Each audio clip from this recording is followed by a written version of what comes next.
Oke, Persija Jakarta update lagi. Ada beberapa hal yang perlu gue sampein di sini. Ada rumor Jordi Amat, ada tentang Stadion JIS juga perkembangannya. Terus ada tentang friendly match. Terus ada gosip-gosip pemain-pemain asing yang kira-kira akan bergabung dengan Persija. Namanya udah banyak banget tersebar. Ini mungkin lebih dari 6 pemain yang nanti akan gue sebutkan.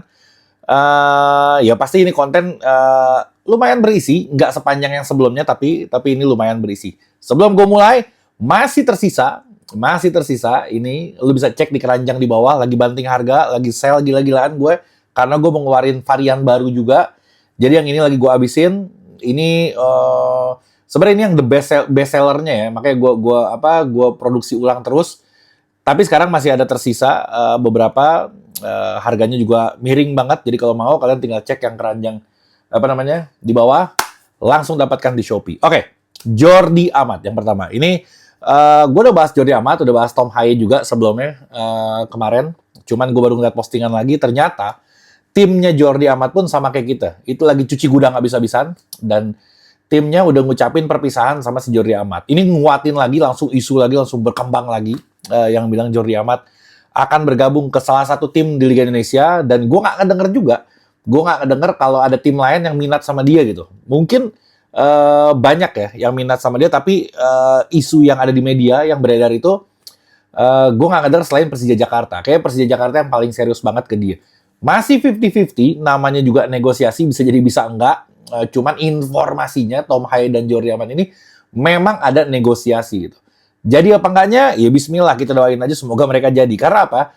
Karena ini pemain jatuhnya lokal, tapi kualitasnya asing, ngerti nggak lo? Ini penting banget gitu. Kita udah dapat asing banyak, yang kemarin info beredar dibawa sama si pelatihnya 4, ditambah sama Gustavo, Eduardo Rio Matsumura, terus misalkan ada Tom Haye juga, ada Jordi Amat juga, ya lu bayangin aja dari ujung ke ujung itu, kayaknya sih berkualitas semua gitu. Dan target juara musim ini kayaknya bukan omon-omon, ngerti? Kayaknya bukan omon-omon lagi. Ini bisa jadi benar-benar tercapai, dan gue gue pengen menikmati prosesnya, tapi gue pengen tahu endingnya itu kita seperti apa gitu. Cuman kalau ngelihat dari keseriusan Persija sekarang, gimana dia berusaha merombak, datengin pelatih baru dan lain-lain, ya kita nggak bisa bilang manajemen juga nggak pengen Persija bagus gitu. Manajemen juga pengen, tapi buktinya sekarang lagi dirombak habis.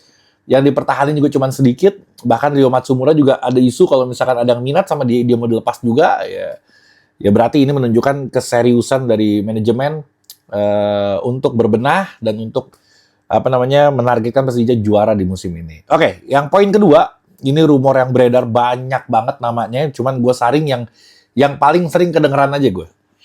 Oke, ini ada beberapa, ada Caio Melo. Oke, gue nggak ngasih rincian tentang si pemain ini ya. Nanti kalau misalkan dia udah, mungkin kalau udah di atas 80%, 85%, gue baru akan rincikan statistiknya dia. Cuman kalau misalkan statistiknya dia, cuman kalau misalkan masih gosip-gosip selewat aja, ya gue hanya menyampaikan aja.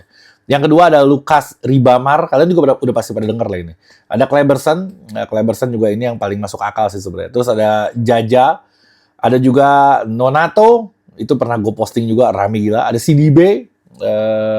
Kayaknya sih enggak Sidibe. Ada Enzo Calestin. Ada Plazonja. Ini Plazonja yang tinggi, terus larinya kenceng. Sama Garcia Pasqua. Ini ada beberapa nama yang ya udah gue sampaikan coba. Lo nganggapnya juga cuman lewat aja gitu. Nanti kalau misalkan dia semakin dekat, gue akan bawakan konten lagi, dan gue akan merincikan statistiknya dia. Jadi kalau misalkan gue udah bawain statistik ke dalam, berarti itu pemain kemungkinan besar kemungkinan besar gabung sama Persija. Kalau nggak mau ngapain kita bahas. Dia gabung nggak kita bahas, mau ngapain. Oke, yang poin berikutnya. Jadi kita nggak diundang Piala Presiden, nggak apa-apa juga, nggak sedih, katanya jangan sedih bang, lu nggak diundang. Kagak sedih gue, ngapain main di Piala Presiden yang presidennya bukan presiden negara gitu. Jadi bagi gue nggak penting juga, kayak itu gede di Bahadiah, dan juaranya kayak cuman mindahin duit, ngerti nggak lo? Gue pengen mindahin duit ke si B, ya udah gue undang ini.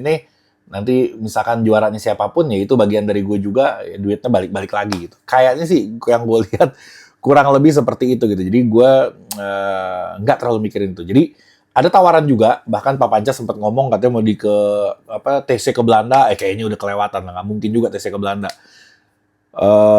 Terus ada Asian Warrior FC ini timnya Keisuke Honda. Dia ngebentuk tim, isinya legend-legend semua, se-Asia ya, se-Asia.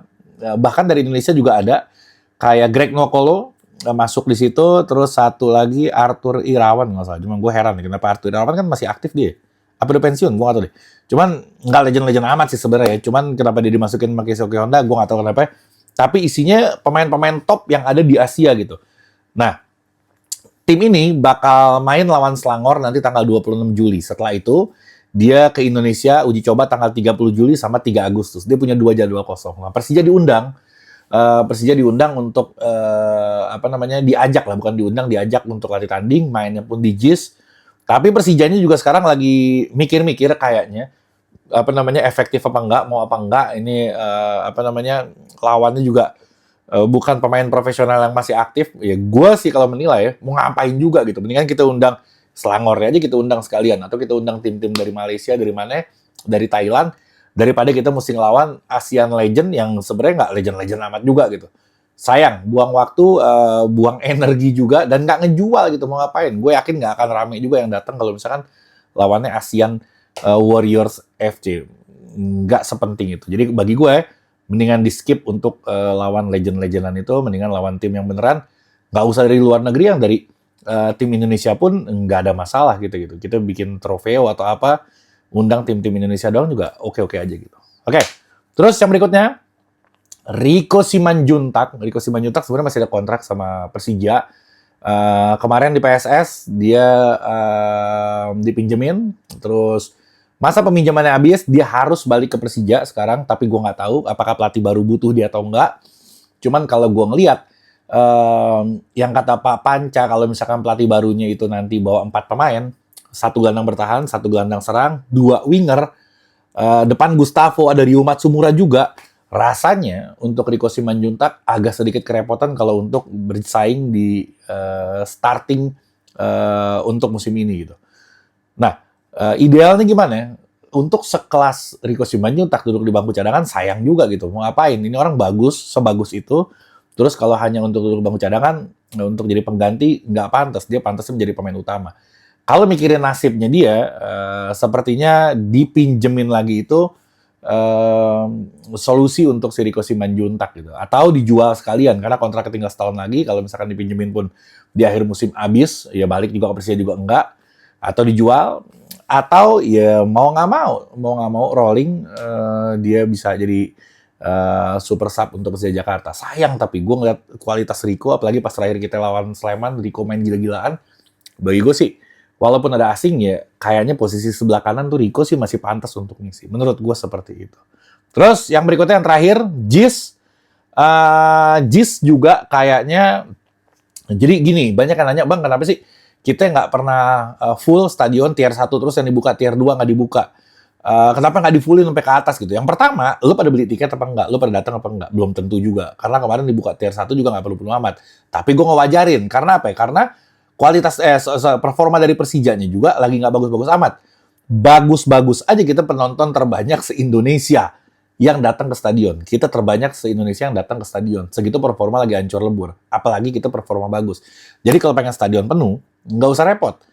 Bagus aja dulu performanya, peringkat 1 atau peringkat 2, itu pasti penuh stadion JIS.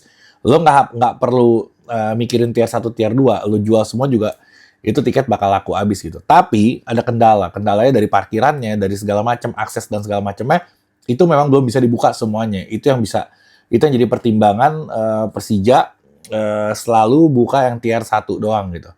Sayang emang, tapi kata Gubernur Jakarta itu nanti dia akan ngebangun jembatan penghubung dari JIS sampai ke Ancol.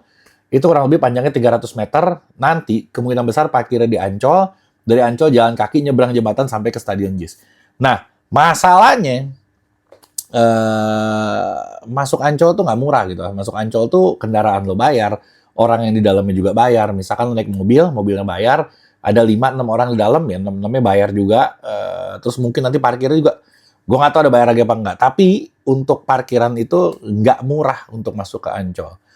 Di sisi lain, gue ngelihat gubernur yang sekarang itu benar-benar alhamdulillah ya kita setiap pergantian gubernur itu selalu Jackmania banget gitu. Nah ini gubernur sekarang dia nepatin janjinya, dia Persija banget, bahkan dia berjanji kalau kita bisa main 17 game di JIS full dan dia menjadikan Jakarta lebih Persija, branding bisnya, terus stadion JIS juga udah di branding Persija.